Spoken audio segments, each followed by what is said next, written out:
এই পৃথিবীতে আসার পর আমাদের হায়াত তো বাড়ছে না, বরং হায়াত প্রতি মুহূর্তে কি হচ্ছে? লোকেরা বলে হায়াত বাড়ে, হায়াত তো বাড়ে না, হায়াত কি হয়? জন্মের পরের থেকে আমার জন্য রিজার্ভ আছে যতটুকুন, 50 বছর বাঁচবো, 60 বছর বাঁচবো, যতটুকুন হায়াত আমার জন্য নির্ধারিত করা আছে, নির্ধারণ করা আছে, প্রতিদিন একদিন একদিন করে কমে যেতেছে। এজন্য আমি বলি, আমার বাড়িতে যে ঘড়িটা আছে, এই ঘড়িটা বেলা 1টার সময় ঢং করে একটা আওয়াজ দেয়, শ্রোতাকে শুনিয়ে দেয়, বাড়িওয়ালা তোমার জীবনের মূল্যবান হায়াত থেকে 1 ঘন্টা কমায়া দিলাম। 2টার সময় 2টা ঘন্টা লাগায় শোনায় দিল, বান্দারে তোমার জীবনের মূল্যবান সময় থেকে 2টি ঘন্টা কমে গেল। এমনি করে দিন গেল, মাস গেল, বছর গেল, আমাদের হুঁশ হলো না।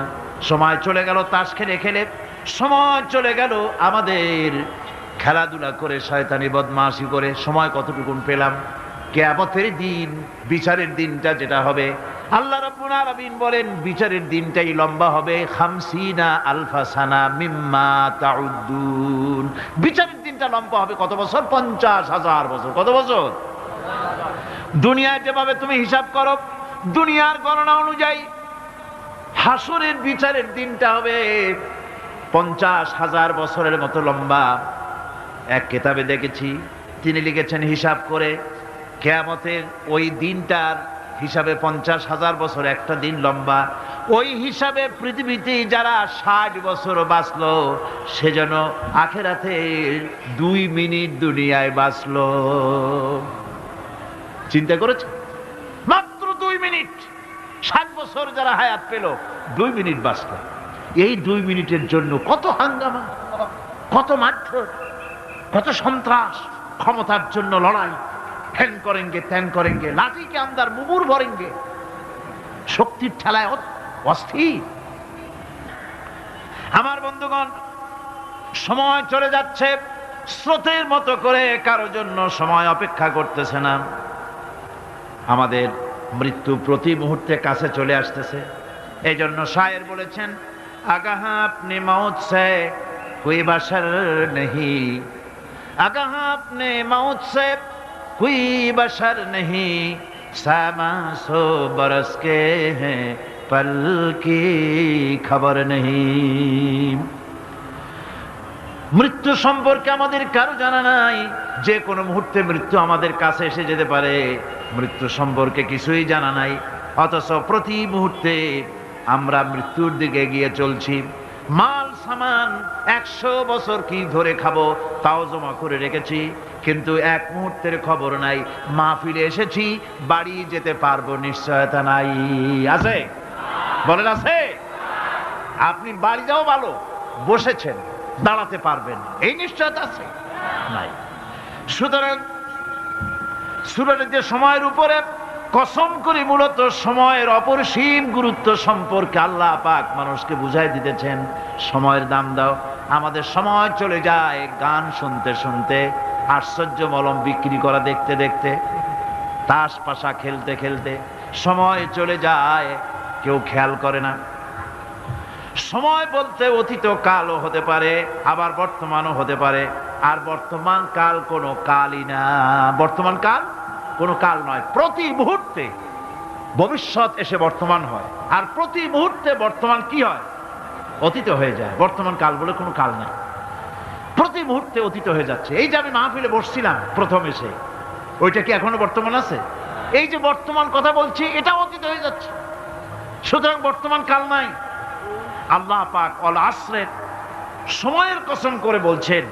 যদি আমরা চিন্তা ভাবনা করি, তাহলে আমরা লক্ষ্য করব আমাদের আসল মূলধন সময়।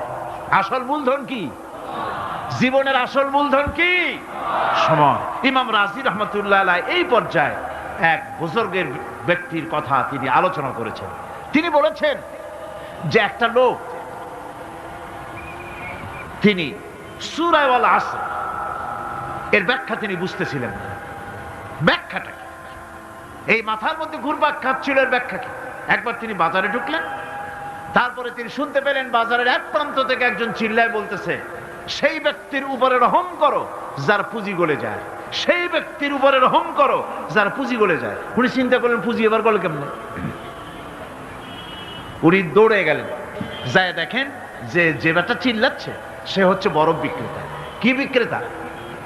বরফ, বরফ, আইস। এখন এই বরফ বিক্রেতা সে চিল্লায় বলতেছে সেই ব্যক্তির পরে রহম করো যার পুঁজি কি গলে যায়। সূর্যের তাপ বাড়তেছে আর বরফ গলে যাচ্ছে। সে বুঝাতে চাচ্ছে যে আমার এই বরফটা জমাট থাকা অবস্থায় তোমরা কেউ কেনো, যেহেতু আমার পুঁজি তো এর মধ্যে আমি ইনভেস্ট করেছি। এটা যদি পানি হয়ে যায় তো পানি তো কেউ কিনবে না, এটা তো যেখানে সেখানে পাওয়া যায়। বরফ পাওয়া যায় না বলেই তো আমি বরফ কিনে আনছি। তোমরা আমার প্রতি দয়া করো, তাড়াতাড়ি করে বরফটা কিনে নিয়ে যাও।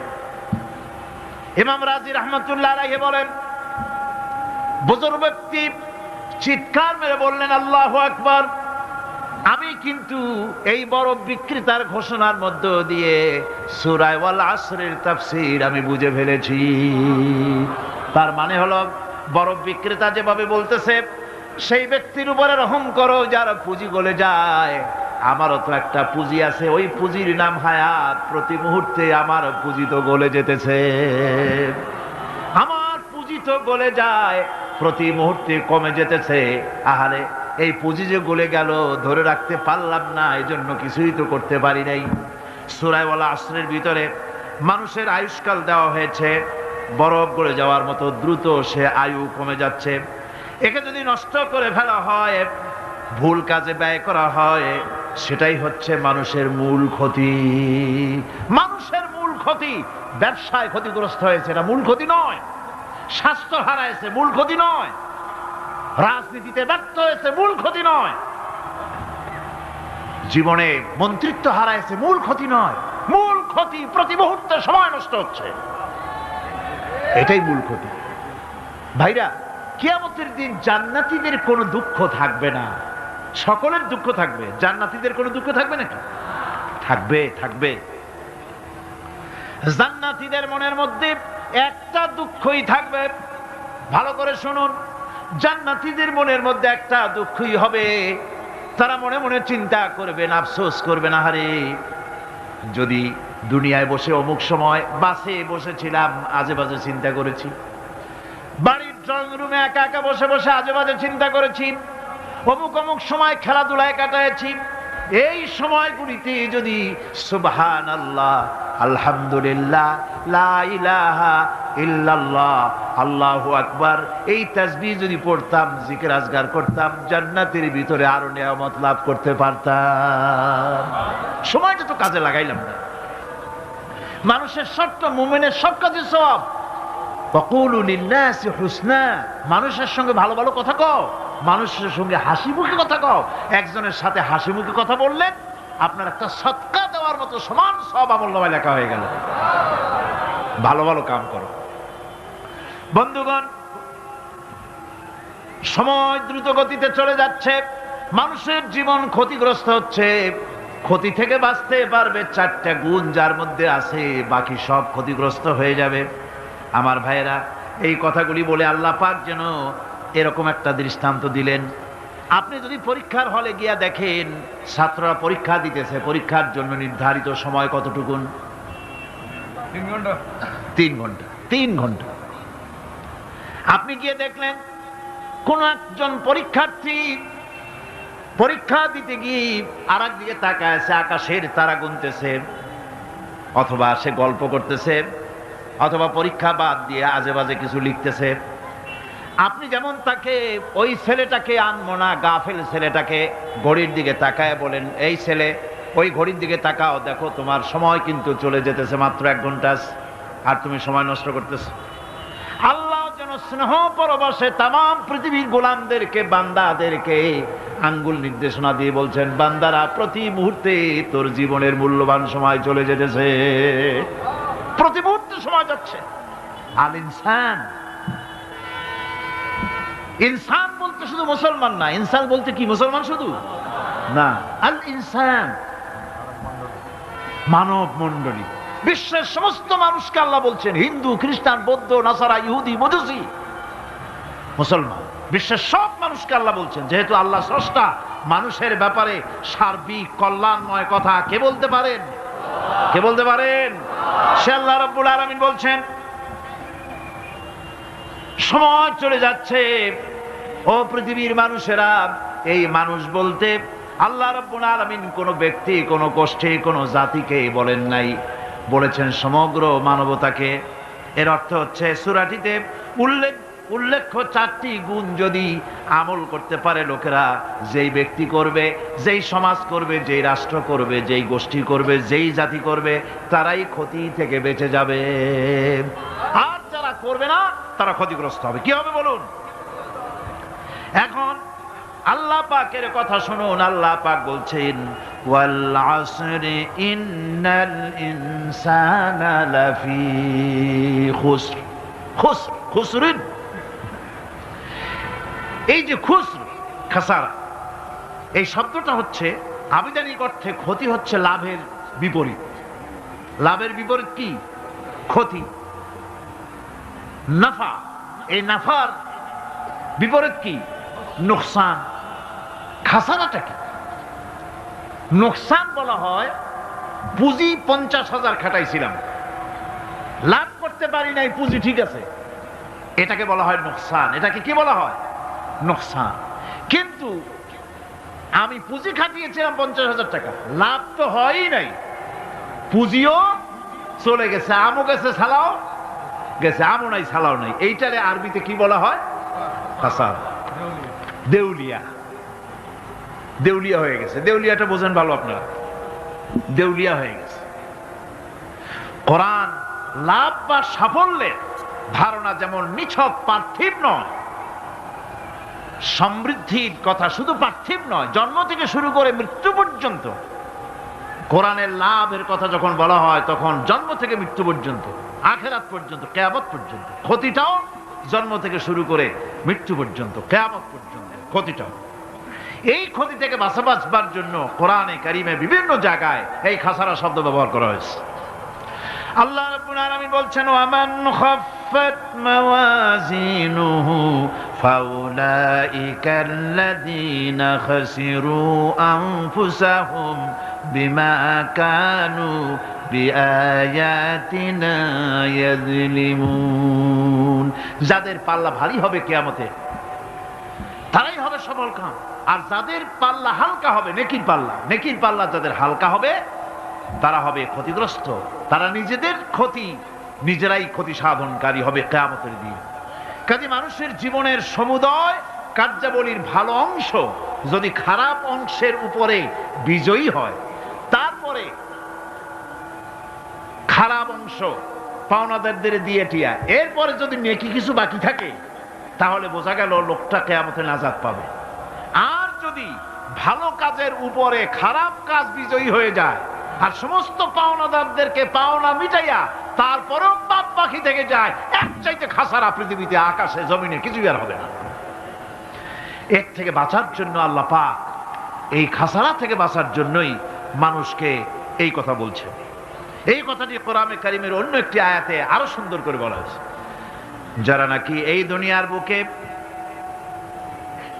যারা নিজেদের পুঁজি খাটাইছে, জীবনের পুঁজি সুদ কামাইতে খাটালো, জীবনের পুঁজি খাটালো হারাম কামাইয়ের ভিতরে, অন্যায় কাজের ভিতরে, যারা জীবনের পুঁজিকে আল্লাহর দ্বীনের কাজে লাগাতে পারে নাই, তাদের সম্পর্কে বলা হচ্ছে খাসিরাদ দুনিয়া ওয়াল আখিরাতা যালিকা হুয়াল খুসরানুল মুবিন। খাসিরাদ দুনিয়া ওয়াল আখিরা, দুনিয়াও ক্ষতিগ্রস্ত, আখিরাতেও ক্ষতিগ্রস্ত। এটা হচ্ছে তার জন্য সুস্পষ্ট ক্ষতি, এর থেকে বড় ক্ষতি আর কিছুই হতে পারে না। আল্লাহ পাক কোরআনে কারীমে অন্যত্র বলেছেন, وَنُنَزِّلُ مِنَ الْقُرْآنِ مَا هُوَ شِفَاءٌ وَرَحْمَةٌ لِّلْمُؤْمِنِينَ وَلَا يَزِيدُ الظَّالِمِينَ إِلَّا خَسَارًا। আমি এই কোরআন অবতরণের পরিক্রমায় এমন সব বিষয় অবতীর্ণ করেছি যা মুমিনদের জন্য নিরাময় এবং তাদের জন্য রহমত, আর জালিমদের জন্য ক্ষতি ছাড়া আর কিছুই বৃদ্ধি পায় না। জালিমদের জন্য ক্ষতি বৃদ্ধি পায়। আর যারা মুমিন তাদের জন্য এর মধ্যে নিরাময় আছে, এর মধ্যে রহমত আছে। অর্থাৎ যারা এই কোরআনকে যারা নিজেদের আইনের কিতাব হিসাবে গ্রহণ করেছে, কোরআনকে তাবিজের কিতাব হিসাবে নয়, ধর্মীয় কিতাব হিসাবে নয়, কোরআন সংবিধান। কোরআন কি? কোরআনকে যারা সংবিধান হিসাবে মেনে নিয়েছে, কোরআনকে যারা সংবিধান হিসাবে গ্রহণ করলো, ব্যক্তি, পরিবার, সমাজ, রাষ্ট্রে তাদের যাবতীয় মানসিক, বুদ্ধিবৃত্তিক, নৈতিক, তামাদ্দুনিক রোগের নিরাময় হবে, এর দ্বারা শান্তি হবে। কিন্তু যেসব জালিম এই কোরআনকে প্রত্যাখ্যান করেছি, কোরআনকে যারা মৌলবাদীদের কিতাব বলে, কোরআনের কথা বললে মৌলবাদ বলে গাল দেয়, তারা তাদের কপালকে পোড়াইয়া ছাই বানাইয়া দিছে, তাদের কপাল ভস্মীভূত করে দিয়েছে। আমার দেশে, এই দেশটা কি মুসলমান বেশি না অন্য জাতি বেশি? কোন? জোরে কোন? মুসলমান সবচেয়ে। খুব লক্ষ্য করে শোনেন, এই দেশে সবচেয়ে মুসলমান বেশি, ইন্দোনেশিয়ার পরে। পৃথিবীর দ্বিতীয় বৃহত্তম মুসলিম দেশ হলো কোনটা? বাংলাদেশ। এই দেশে ইসলামরে যত গালি দেওয়া হয়েছে, কোরআনকে যত গালি দেওয়া হয়েছে, আলেমদেরকে যত গালি দেওয়া হয়েছে, রাসূলুল্লাহকে যত গালি দেওয়া হয়েছে, ইসলামী আদর্শকে যত গালি দেওয়া হয়েছে, পৃথিবীতে কোন দেশে এইভাবে ইসলামকে গালি দেওয়া কোথাও হয় নাই। এমনকি আমেরিকার মতো দেশে, ইংল্যান্ডের মতো দেশেও কোরআনের বিরুদ্ধে এত কথা কেউ বলতে সাহস পাবে না, ইসলামের বিরুদ্ধে কথা বলতে সাহস পাবে না, যেহেতু মুসলমানেরা সেখানে পাল্টা আক্রমণ করবে। আজ আমার দেশে মুসলমানের ঘরের সন্তান হইয়া ইসলামের বিরুদ্ধে তারা বক্তব্য রাখে। মৌলবাদ, মৌলবাদ জিকির উঠে গেছে। আমেরিকার প্রেসিডেন্টরা যখন শপথ নেন, প্রেসিডেন্ট হিসেবে ওথ নেন, বাইবেলের উপরে হাত রাখেন আর বলেন, এই মহাগ্রন্থকে স্পর্শ করে শপথ নিচ্ছি, আমি আমার চিন্তা চেতনা, আমার মেধা, আমার প্রজ্ঞা সবটা আমার জাতি, আমার দেশকে উন্নয়নের জন্য, এর সমৃদ্ধির জন্য, এর সংরক্ষণের জন্য আমি আমার জীবনকে উৎসর্গ করব। বাইবেলের উপরে স্পর্শ করে এই শপথ তারা নেন। আমার দেশের প্রেসিডেন্ট, প্রধানমন্ত্রী শপথ নেওয়ার সময় কোরআন শরীফের উপরে হাত রাখে যদি, তাহলে বলা হবে বেচারা মৌলবাদী হয়ে গেছে। এটা করা যাবে না। আর যদি কেউ করে সামান্য কিছু, কোরআন না, যদি তসবিহ নিয়েও আসে, তাহলে বুঝতে হবে জাতির সাথে একটা প্রতারণা ছাড়ার কিছুই না। কাজেই ধর্মের প্রতি আকর্ষণ একটা ভিন্ন জিনিস, সেই জিনিসকে ছেড়ে যারা দেয় তারাই ক্ষতিগ্রস্ত হয়, আর যারা ধরে রাখে তারা দুনিয়ায় ক্ষতিগ্রস্ত হয় না। আল্লাহ পাক এখানে রাসূল করিম সাল্লাল্লাহু আলাইহি ওয়াসাল্লাম একটি হাদিস প্রণিধানযোগ্য কোরআনের ব্যাপারে। হুজুর বলেছেন, আল কোরআন হুজ্জাতুন লাকা ওয়া আলাইকা। এই কোরআন হয় তোমার পক্ষের সাক্ষী, না হয় এই কোরআন তোমার বিপক্ষের সাক্ষী। কিয়ামতে এই কোরআন হয় তোমার পক্ষে কাজ করবে, নতুবা এই কোরআন তোমার বিপক্ষে কাজ করবে। দুই অবস্থা থেকে খালি হবে না। হয় কোরআন তোমার পক্ষে সাক্ষী দেবে, না হয় আমরা কি চাই? কিয়ামতে কি চাই? বলেন কি চাই? কোরআনের পক্ষে যদি আমরা সাক্ষী চাই, তাহলে এই কোরআনের পক্ষে আমাদেরকে কাজ করতে হবে। এছাড়া আমাদের নাজাতের কোনো পথ নাই। আমাদের মুক্তির পথ হচ্ছে কোরআন কেন্দ্রিক, রাসূলুল্লাহর হাদিস কেন্দ্রিক। এর বাইরে আমাদের সমস্ত পুঁজি নষ্ট হয়ে যাবে। আমাদেরকে পৃথিবীতে টিকে থাকতে হলে কোরআনের উপরে ভিত্তি করে আমাদেরকে বাঁচতে হবে, টিকতে হবে। কোরআনে কারিমে আল্লাহ রাব্বুল আলামিন অন্যত্র বলেছেন, কুল ইন্নাল খাসিরিনাল্লাযীনা খাসিরু আনফুসাহুম ওয়া আহলিহিম ইয়াওমাল কিয়ামাহ আলা যালিকা হুয়াল খুসরানুল মুবিন। বলো, প্রকৃত দেউলিয়া তারাই যারা কিয়ামতের দিন নিজেকে, নিজের পরিবার পরিবর্গকে এই ক্ষতির দিকে যারা ঠেলে দেবে। ভালো করে শুনে নাও, এটি হচ্ছে সুস্পষ্ট ক্ষতি, সুস্পষ্ট দেউলিয়াপনা। এই ক্ষতি থেকে বাঁচার জন্য আল্লাহ রাব্বুল আলামিন কোরআনে কারীমের মধ্যে বলেছেন, ওয়াল আসরি ইন্নাল ইনসানা লাফি খুসর। পড়েন সবাই, ওয়াল আসরি ইন্নাল ইনসানা লাফি খুসর। মানুষের, সমগ্র মানুষের জীবন ক্ষতিগ্রস্ত, ব্যর্থ। কে বলতেছেন? গা শিউরে ওঠার কথা না? গা শিউরে ওঠে? আল্লাহ বলতেছেন ক্ষতিগ্রস্ত, ব্যর্থ। আপনি যতই মনে করেন আপনার মিল আছে, কল আছে, কারখানা আছে, মন্ত্রী, টাকা পয়সা আছে, প্রেসিডেন্ট হয়েছেন, প্রধানমন্ত্রী হয়েছেন, আপনার জীবন সফল হয়েছে, আল্লাহ বলেন না, জীবন ব্যর্থ, জীবন বিফল, জীবন ক্ষতিগ্রস্ত। তামাম পৃথিবীর সমস্ত মানুষ ক্ষতিগ্রস্ত, ব্যর্থ। 4টা কাজ করলে সফল হবে। কয়টা কাজ?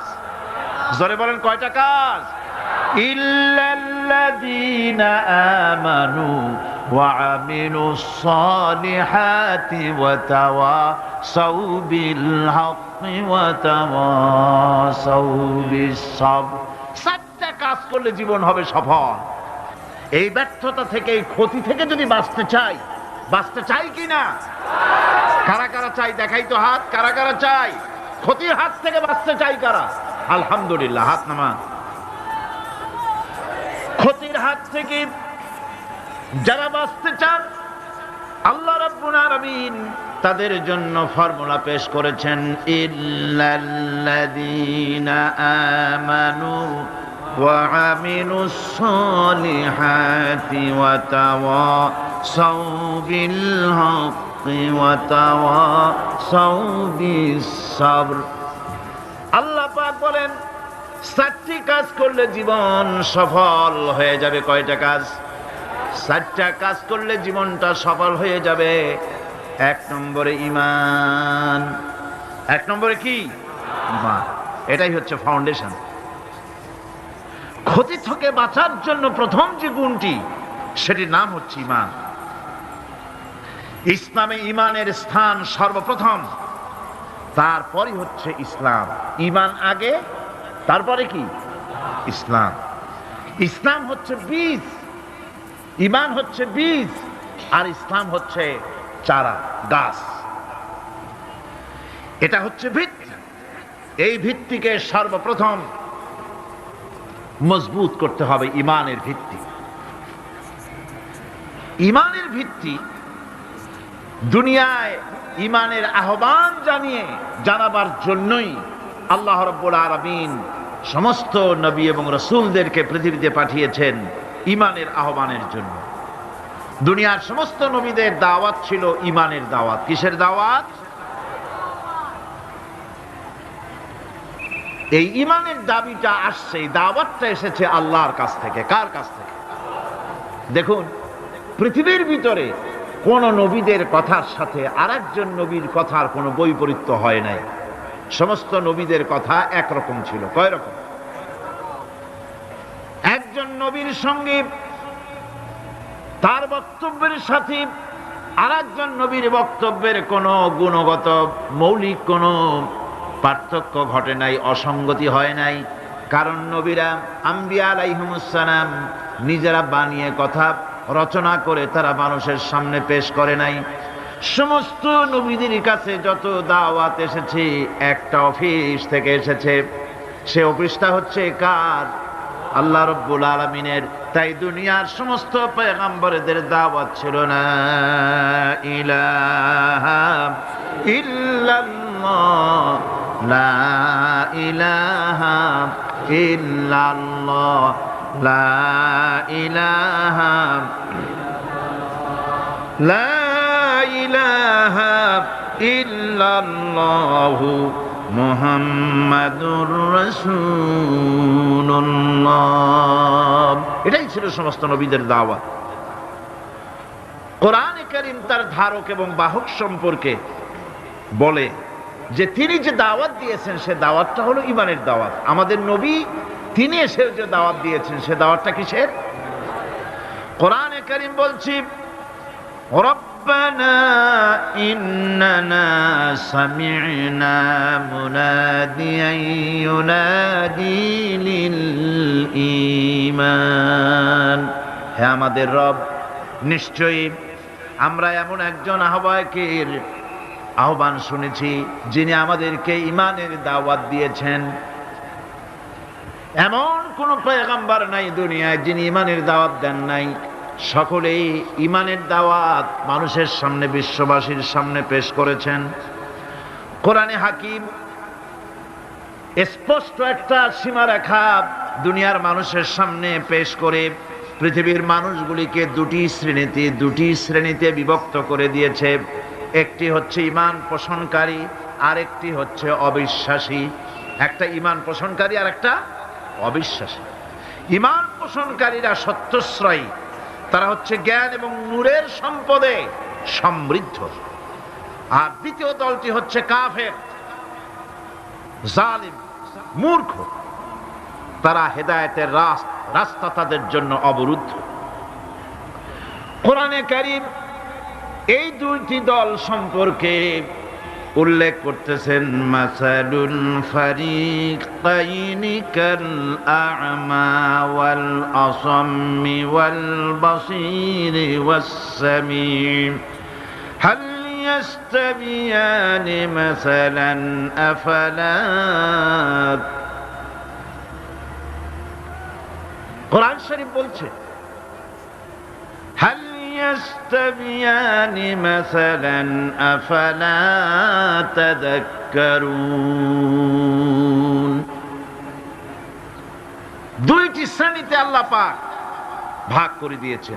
একটা শ্রেণী হচ্ছে অন্ধ, বোবা, বধির। আরেকটি যারা শুনতে পায়, চোখে দেখতে পায়। এ দুটি কখনো এক নয়, সমান নয়। এ দুটির রাস্তা আলাদা। কাফেরের রাস্তা আর ইমানদারদের রাস্তা সম্পূর্ণ ভিন্ন। আল্লাহ রাব্বুল আলামিন ঈমান এবং কুফরের পার্থক্য বলে দেওয়ার জন্য গোটা মানব জাতির মধ্যে স্পষ্ট করে বলেছেন, লা ইকরাহা ফিদ-দীন ক্বাদ তাবায়্যানার রুশদু মিনাল গায়্। দ্বীনের ব্যাপারে জোর জবরদস্তি নেই। এখানে হেদায়েতের পথ এবং গোমরাহি, হেদায়েতকে গোমরাহির পথ থেকে সম্পূর্ণ আলাদা করে দেওয়া হয়েছে। লা ইকরাহা ফিদ-দীন, দ্বীনের ব্যাপারে কোনো জোর জবরদস্তি নাই। যারা ধর্মনিরপেক্ষবাদী তারা এই আয়াতটাকে নিজেদের মতবাদকে প্রতিষ্ঠার লক্ষ্যে অনেক সময় কাজে লাগায়। দুটি আয়াতকে তারা বেশি ব্যবহার করে। একটা হচ্ছে লাকুম দীনুকুম ওয়ালিয়া দীন, আর একটা হচ্ছে লা ইকরাহা ফিদ-দীন। এই দুইটি আয়াতকে ধর্মনিরপেক্ষবাদীরা ব্যবহার করে। এই দুটির কোনটি তাদের আদর্শকে বোঝাবার লক্ষ্যে ব্যবহারের কোনো সুযোগ নাই। লা ইকরাহা ফিদ-দীন, ধর্মের ব্যাপারে কোনো বাড়াবাড়ি নাই, জোর জবরদস্তি নাই। এ কথা বলা হয়েছে এই কারণে যে কোন বিধর্মীকে, অমুসলিমকে ভয় দেখিয়ে, লোভ দেখিয়ে অথবা কোন ক্রমে কোন প্রকার চাপ সৃষ্টি করে তাকে মুসলমান বানানো যাবে না। এমনকি সূরা তওবার মধ্যে এসেছে, যুদ্ধ চলাকালীন সময়, জিহাদ চলাকালীন সময় কোন অমুসলিম যদি ইসলাম জানার জন্য তোমাদের তাঁবুতে আসে, তাহলে তুমি তাকে ইসলাম বুঝাও। ইসলাম শোনার পরে যদি মেনে নেয় ভালো কথা, আর যদি না মানে তাকে তার তাঁবু পর্যন্ত ফিরে যেতে চাও, ফিরে যেতে দাও। মাঝপথে তাকে আক্রমণ করা যাবে না। ধর্মের ব্যাপারে কোনো বাড়াবাড়ি নাই। লা ইকরাহা ফিদ-দীন, এর দ্বারা ধর্মনিরপেক্ষতার কোনো কথা বোঝানো হয়নি। আর লাকুম দীনুকুম ওয়ালিয়া দীন, এটা ছিল কাফেরদের সেই বক্তব্যের প্রেক্ষিতে যেখানে কাফেররা বলেছিল মুহাম্মদ সাল্লাল্লাহু আলাইহি ওয়াসাল্লাম, আসুন আমরা এক কাজ করি, সেটা হলো ধর্ম নিয়ে আমাদের মধ্যে যে বাকবিতণ্ডা হচ্ছে, আমরা ধর্মকে 50-50 ভাগ করে নিই। কিছুদিন আমরা গিয়া আপনার আল্লাহরে সেজদা দেই, আর কিছুদিন আপনারা আমাদের মূর্তিগুলিকে প্রণাম করুন।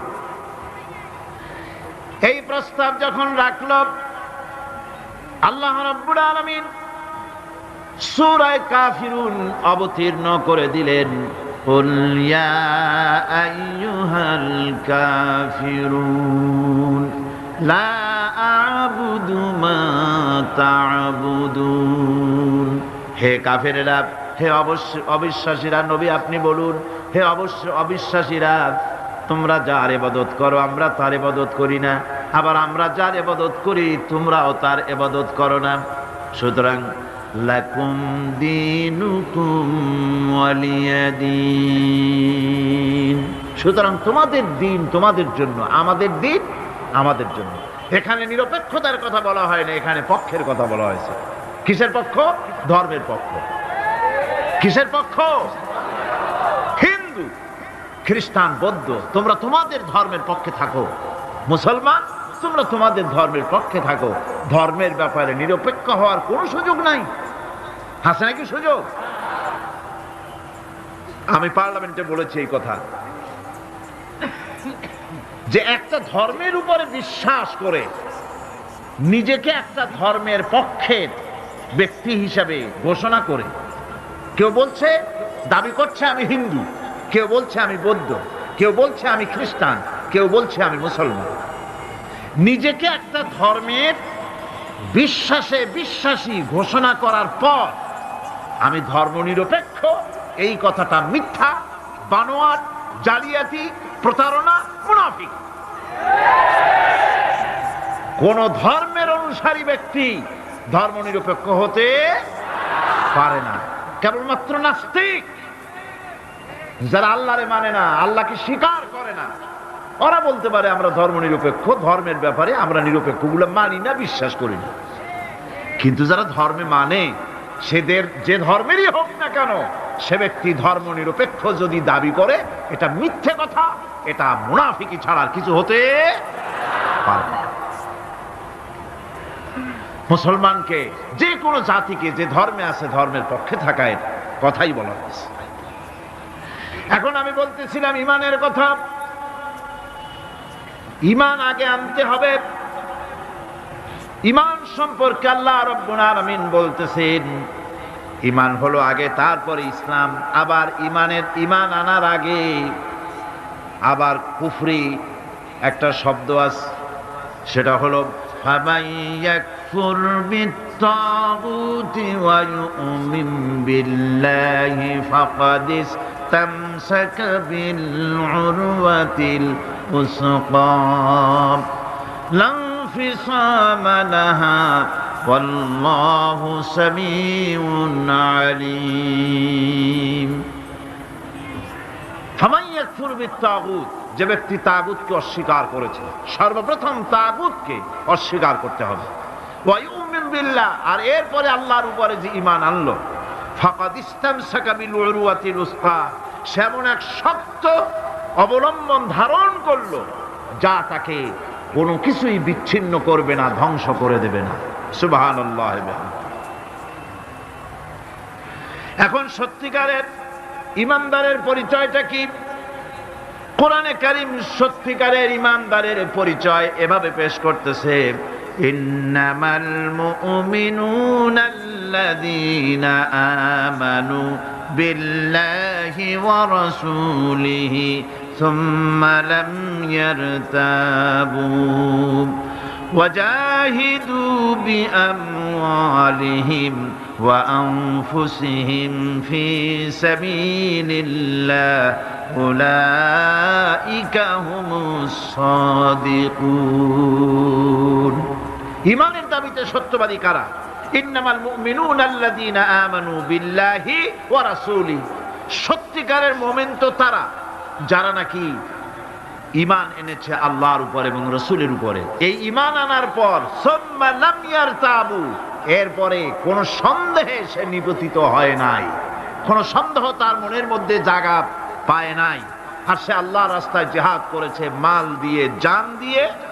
উলাইকা হুমুস সাদিকুন, এরাই হলো ঈমানের দাবিতে সত্যবাদী। সুম্মা লাম ইয়ারতাবু, অথবা এক বিন্দু সন্দেহ মনের মধ্যে জায়গা দেয় নাই। অর্থাৎ ঈমান আনছি কার উপরে? আল্লাহর উপরে। কার উপরে?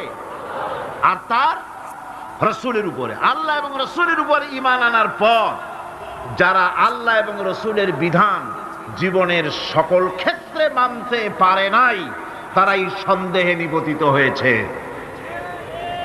কথা বুঝতে পেরেছেন? তাদের সন্দেহ এই কোরআন মানুষের জীবন, তার সম্পদ, তার রাজনীতি, তার অর্থনীতি পরিচালনা করতে পারে না। সেই জন্য ধর্মের ব্যাপারে কোরআন মানি, ধর্মের ব্যাপারে নামাজ আর রোজা মানি, কিন্তু রাজনীতিতে ধর্ম মানি না। এটাই হলো সন্দেহ। এটাই কি সন্দেহ, অবিশ্বাস। জীবনকে তারা দুইটা ভাগ করেছে, এক ভাগ রাজনীতির জন্য আর এক ভাগ কিসের জন্য? ধর্মের জন্য।